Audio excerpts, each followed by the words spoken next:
अब किसी भी ग्रेट आदमी के चाहने और ना चाहने वाले भी बहुत होते हैं, जिन्हें हम लवर्स और हेटर्स भी कहते हैं। मगर सिर्फ कुछ फिल्म मेकर्स ऐसे होते हैं जो कॉमिक बुक मूवीज में एक्सट्रीम इंस्पिरेशन देते हैं, और उनमें से जैक स्नाइडर भी बहुत ही बेहतरीन नाम है। इनकी मास्टरफुल सिनेमैटिक स्टोरी टेलिंग इन्हें बाकी किसी भी डायरेक्टर से अलग बनाती है। इनकी कहानी में स्टाइलिश एक्शन होता है। अब हाँ, ये भी बात है कि इनकी कहानियों में ह्यूमर बहुत ही कम होता है। अगर उन सब चीजों को हटा भी दे तो क्रिटिक्स भी ये बात एडमिट करते हैं कि ये बाकी सबसे अच्छा काम करते हैं। अब इनके काम करने का तरीका अलग है, इनकी मूवीज का टोन और टेस्ट भी अलग है, और यही बात जैक स्नाइडर साहब की डायरेक्शन स्टाइल में दिखती भी है। और आगे बढ़ने से पहले हेलो एवरीवन, मैं हूं पीजे और आप देख रहे हैं पीजे एक्सप्लेन।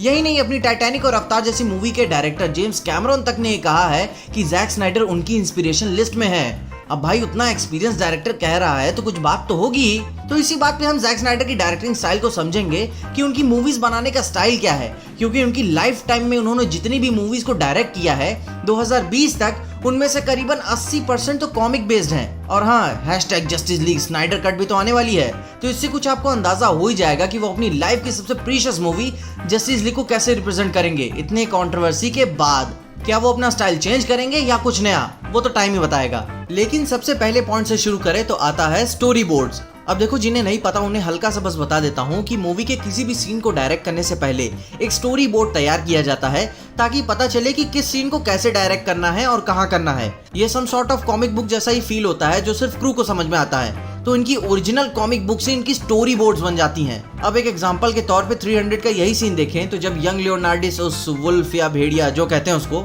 जब दोनों एक दूसरे को मारने के लिए अप्रोच करते हैं, तो जैक स्नाइडर साहब ने कॉमिक बुक की स्टोरी टेलिंग को डिट्टो डिपिक्ट किया है। और ये एक बार नहीं, मूवी के थ्रू आउट कहानियों में यह चीज उन्होंने कई बार की है। और फिर यही चीज उन्होंने वॉचमैन के टाइम पे भी की थी। अब देखो, कई लोग इसे चीट शीट भी कहते हैं, मगर वे उस सीन को अपने हिसाब से ढालते हैं, और कहीं ना कहीं, मानो या ना मानो, ये चीज उन सारी सीन्स को एपिक बनाती हैं। कई सारे मूवी के ऐसे ऐसे कूल सीन्स होते हैं जो भुलाए नहीं भूलते, जैसे कि जब बैटमैन वर्सेस सुपरमैन में पहली बार वंडर वुमन आती है ब्रूस को बचाने के लिए, या जब बैटमैन सुपरमैन का हाथ रोकता है तब क्लार्क का चेहरा देखने लायक होता है। तो ठीक कॉमिक बुक सीन को डिट्टो लाइव एक्शन में उतार देना किसी चाइल्डहुड ड्रीम के सच होने के बराबर है, और एक्चुअली ये चीज कूल भी लगती है। अब अपने अगले पॉइंट की बात करें तो आता है स्पीड रैंपिंग, जिसे हाई स्पीड या टिकटॉक वाले स्लो मूवी कहते हैं। अब देखो, स्पीड रैंपिंग का हमें सबसे बेहतरीन एग्जांपल हमें एनिमे में देखने को मिलता है। हर दूसरी एनिमे में स्पीड रैंपिंग तो होती ही है। अब इसको भी हल्का सा समझने के लिए बस ये जान लीजिए कि इनकी मूवीज में हाई स्पीड यानी स्लो मोशन सीन्स या एक्शन सीक्वेंसेस होते ही हैं, एवरेज से भी ज्यादा।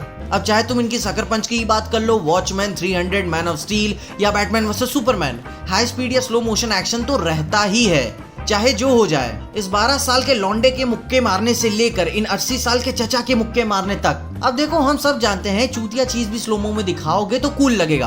अपनी म्यूजिक इंडस्ट्री तो आधा इसी पे चलती है। खैर, इनकी स्पीड रैंपिंग का तरीका नॉर्मल भी नहीं है। इनकी स्पीड रैंपिंग के तरीके की कहानी में एक डार्कनेस होती है, एक थ्रिल होता है, मतलब फालतू नहीं है, जानना है कि आगे होगा क्या। और हाँ, जैसे मैंने बताया, कूल तो लगता ही है, मजा आती है भाई, झूठ नहीं बोल पाऊंगा। अब अपना अगला पॉइंट आता है स्नैप जूम इन और आउट। अब इसका एग्जांपल देने से पहले बस ये थोड़ा सा समझ लो कि यह टेक्निक ज्यादातर डॉक्यूमेंट्री स्टाइल फिल्म मेकिंग में ही यूज की जाती है, जहां डायरेक्टर के पास एक लग्जरी नहीं होती है कट करने की। जब कोई बड़ी घटना घट रही हो रियल टाइम में, तब एक हल्का सा पंच देके उस स्पेसिफिक पार्ट पे जूम कर दिया जाता है रैपिडली रियल टाइम में, ताकि एक्शन का आनंद लिया जा सके।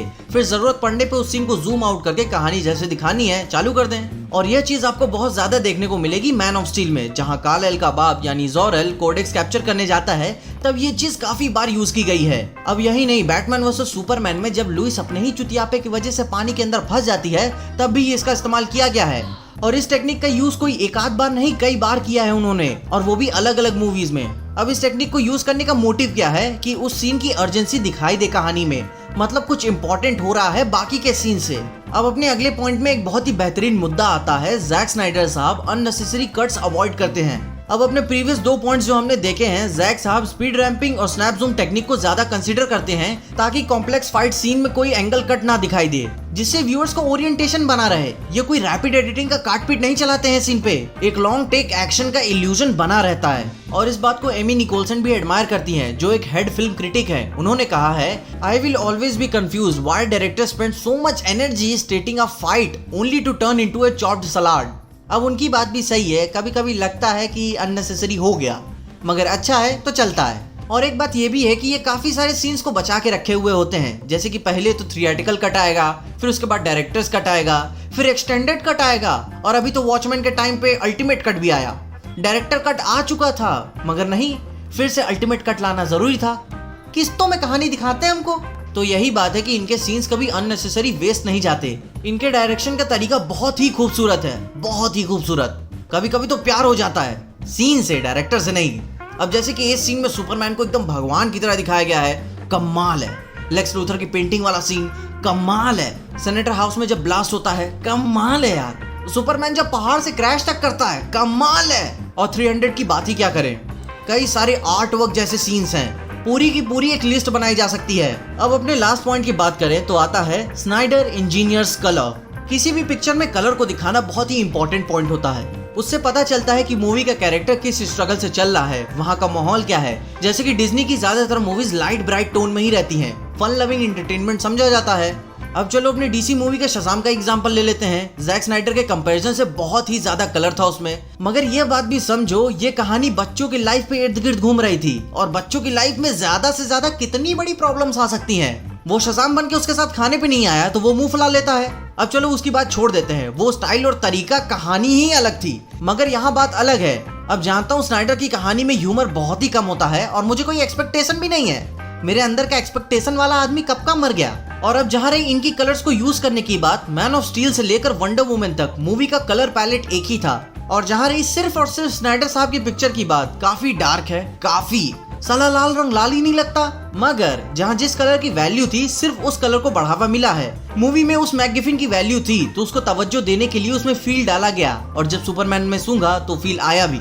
और अब यहाँ बात सिर्फ किसी एक मूवी की नहीं हो रही है, वॉचमैन में भी डॉक्टर मैनहट्टन के कलर ब्लू को ही वैल्यू दी गई है, तो सिर्फ उसी को एम्प्लीफिकेशन मिला है। बाकी सारे कलर्स को डार्क नहीं तो कहीं ना कहीं सिर्फ फीका ही छोड़ दिया गया है, कहानी में लोगों की हैसियत दिखाने के लिए कि उनकी औकात कहाँ है इस कैरेक्टर के मुकाबले। लेकिन उन सब बातों को भी अलावा जैक स्नाइडर अपनी कहानी में ब्लैक कलर को ज्यादा तवज्जो देते हैं, चाहे वो मूवी का कोई दूसरा प्लेनेट ही क्यों ना हो, कलर स्कीम वही रहेगी। अब डिजास्टर के बाद में इस सीन में ड्रामेटिकली कलर चेंज हुआ है, मगर अपनी ऑनगोइंग स्टोरी लाइन में ब्लैक की डेप्थ पे उन्होंने काफी ध्यान दिया है, वो भी काफी अच्छे से, और सिर्फ उन्हीं कलर्स को वैल्यू दी है जो कहानी में इंपॉर्टेंट है। अब चाहे उनकी सुपर हीरो लीग से हटकर सकर पंछी क्यों ना हो, उनके कहानी दिखाने का तरीका किसी आर्ट जैसा लगता है। अब देखो, इतना टेक्निकल एस्पेक्ट जानने के बाद ये बात तो तुम समझ ही गए होगे, और ये अंदाजा भी हो गया होगा कि उनकी आने वाली जस्टिस लीग मूवी में वो किस तरीके के स्टाइल, एक्शन या कलर यूज करेंगे, या फिर कंट्रोवर्सी होने के बाद कुछ नया करेंगे। मे बी आप क्या सोचते हैं कि वे अपने HBO मैक्स वाली जस्टिस लीग से कुछ नया करेंगे या अपने प्लान के साथ ही जुड़े रहेंगे? कमेंट्स में उसके बारे में मुझे जरूर बताएं। इसके अलावा अगर आपको कुछ लगता है कि कोई पॉइंट छूट रहा है किसी पॉइंट में से, तो उसके बारे में मुझे बताएं, या फिर कोई पॉइंट पसंद आया तो वो भी बताना। तुम्हारे एक एक कमेंट को मोटिवेशन की गोली की तरह लेता हूं। तो अगर आपको इस वीडियो में देख के कुछ भी अच्छा लगा, खुशी हुई या मजा आया, तो लाइक मार दो इस वीडियो को। इस चैनल पर नए आए हो तो सब्सक्राइब तो मार ही देना इस चैनल को, और अगर ज्यादा अच्छी लग गई तो अपने दोस्तों शेयर कर देना। मेरे इंस्टाग्राम और ट्विटर हैंडल्स आपको नीचे ही डिस्क्रिप्शन में मिल जाएंगे, और देखते रहिए PJ एक्सप्लेन।